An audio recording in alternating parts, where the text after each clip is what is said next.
Okay, നമ്മൾ ഇന്നിപ്പോൾ ഒരു മാത്സ് പ്രോബ്ലം നോക്കുകയാണ്.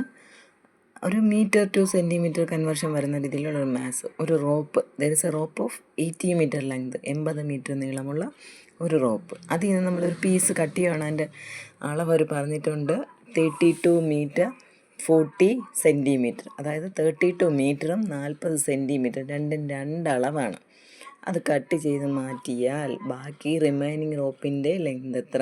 കേൾക്കുമ്പോൾ തന്നെ നമുക്കറിയാം 80 മീറ്ററിൽ നിന്ന് 32 മീറ്റർ 40 സെൻറ്റിമീറ്റർ കട്ട് ചെയ്ത് മാറ്റുമ്പോൾ എന്തായാലും മൈനസ് ചെയ്യാനല്ലേ പറ്റത്തുള്ളൂ. കുറയുവാണ് ചെയ്യുന്നത്, കുറച്ചേ പറ്റുമോ. റിമൈനിങ് എന്ന് കേൾക്കുമ്പോൾ നമുക്കറിയാം. അപ്പോൾ നമ്മൾ ഫസ്റ്റ് എഴുതി വെക്കുക നമ്മുടെ equation. 1 metre is equal to 100 centimetre. അതേപോലെ ഈ സെൻറ്റിമീറ്റർ, ഒരു centimetre is equal to 1/100 metre എന്ന് എഴുതി വെക്കും. എന്നിട്ട് ഫസ്റ്റ് വരി എഴുതും. ലെങ്ത് ഓഫ് റോപ്പ് എഴുതി വെച്ചു 80 മീറ്റർ. കയറിൻ്റെ നീളം മീറ്ററിലാണ് 80 മീറ്റർ.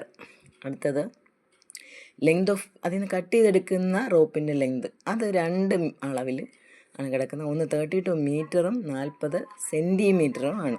അപ്പം മാത്സിൻ്റെ ഒരു വിഷയം എന്ന് പറഞ്ഞു കഴിഞ്ഞാൽ നമുക്ക് 2 യൂണിറ്റിലിട്ട് മൈനസ് ചെയ്യാനോ പ്ലസ് ചെയ്യാനോ ഒന്നും പറ്റത്തില്ല.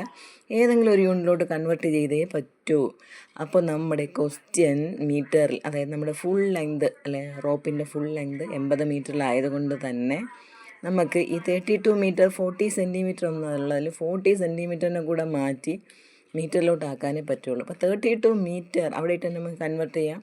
32 മീറ്റർ 40 സെൻറ്റിമീറ്റർ എന്ന് പറഞ്ഞാൽ 32 മീറ്ററും 40 സെൻറ്റിമീറ്ററും ആണ്. അതായത് 32 മീറ്റർ പ്ലസ് 40 സെൻറ്റിമീറ്റർ. നമ്മളത് എഴുതും 32 മീറ്റർ പ്ലസ് 40 ഡിവൈഡഡ് ബൈ 100. അതായത് നമ്മൾ ഈ സെൻറ്റിമീറ്ററിനെ എങ്ങോട്ട് കൺവേർട്ട് ചെയ്തു? മീറ്ററിലോട്ട് കൺവേർട്ട് ചെയ്യും. 1 centimetre is equal to 1/100 metre. അത് വെച്ചിട്ടാണ് നമ്മൾ എന്തെഴുതിയിരിക്കുന്നത്? 40 താഴെ ഡിവൈഡഡ് ബൈ 100 എഴുതുന്നത്. അപ്പോൾ നമുക്ക് കിട്ടും 100 കൊണ്ട് ഡിവൈഡ് ചെയ്യാൻ അറിയാം. 100 2 0. സോ അത്രയും സ്ഥാനം നമ്മൾ മാറ്റി, റൈറ്റിൽ നിന്ന് മാറ്റി ഇങ്ങോട്ട് കുത്തിടും. റൈറ്റിൽ നിന്ന് ലെഫ്റ്റിലേക്ക് ഇവിടുന്ന് 1 2 എണ്ണി ഇവിടെ കുത്തിടും. 32 പ്ലസ് 0.40. അപ്പോൾ നമുക്കറിയാം ഒരു ഹോൾ നമ്പറും ഒരു ഡെസിമലും കൂടി. 32 ഇവിടെ എഴുതി നോക്കിയാലും മതി. 32.00 പ്ലസ് 0.40, 32.40. അല്ലെങ്കിൽ ഒരു ഹോൾ നമ്പറും ഒരു ഡെസിമൽ നമ്പറും കൂടെ ഡിവൈഡ് ചെയ്യുമ്പോൾ എന്തായാലും നമുക്ക് രണ്ടും കൂടെ ചേർത്തുള്ള നമ്പറേ കിട്ടുള്ളൂ, 32.40 മീറ്റർ. ഇനി നമുക്ക് രണ്ട് അളവ് മീറ്റർ കിട്ടിക്കഴിഞ്ഞു. ഇനി ലെങ്ത് ഓഫ് റിമൈനിങ് റോപ്പ് കണ്ടുപിടിച്ചാൽ മതി. 80 മീറ്റർ മൈനസ് 32.40 മീറ്റർ. അപ്പോൾ നമുക്ക് എഴുതാറേ 80 മൈനസ് 32.40 എന്ന് ഇവിടെ എഴുതും. അപ്പോൾ ഇവിടെ പോയിൻ്റ് ഇട്ട് ഇങ്ങോട്ട് എത്ര സീറോ ഇട്ടാലും അതിന് വാല്യൂ ഇല്ല. സോ 0.00 ഇട്ടു. 32.40 മൈനസ് ചെയ്യുന്നു. അപ്പോൾ 0 മൈനസ് 0 കിട്ടി. അടുത്തിവിടെ 0 4. അപ്പോൾ 0 നിന്ന് നമുക്ക് 4 കുറയ്ക്കാൻ പറ്റില്ല. സോ നമ്മൾ കടം എടുക്കാൻ പോവും. അതൊക്കെ പഠിച്ചിട്ടുണ്ട്, മൈനസ് സബ്ട്രാക്ഷൻ പഠിച്ചിട്ടുണ്ടാവും. അപ്പോൾ 8 നിന്ന് കടമെടുത്ത് ഇവിടെ കൊണ്ടുപോകുമ്പോൾ ഈ 0 10 ആവും.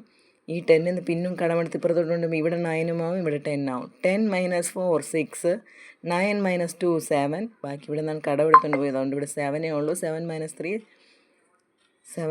3 4. അപ്പോൾ നമ്മുടെ ആൻസർ കിട്ടും 47.60. അപ്പോൾ കുട്ടികൾ മനസ്സിൽ വെച്ചേക്കേണ്ട കാര്യം, രണ്ടളവ് പറ്റില്ല, നമുക്കതിനെ ഏതെങ്കിലും ഒരളവിലേക്ക് കൺവേർട്ട് ചെയ്തേ പറ്റുള്ളൂ. അപ്പോൾ ജസ്റ്റ് ഒന്ന് നോക്കുക. എന്നെൻ്റെ കൊച്ചിൻ്റെ പ്രോബ്ലമാണ്. അപ്പോൾ എല്ലാവർക്കും വേണ്ടി ഒന്ന് ഇട്ടു എന്നുള്ളതേ ഉള്ളൂ. Thanks for watching.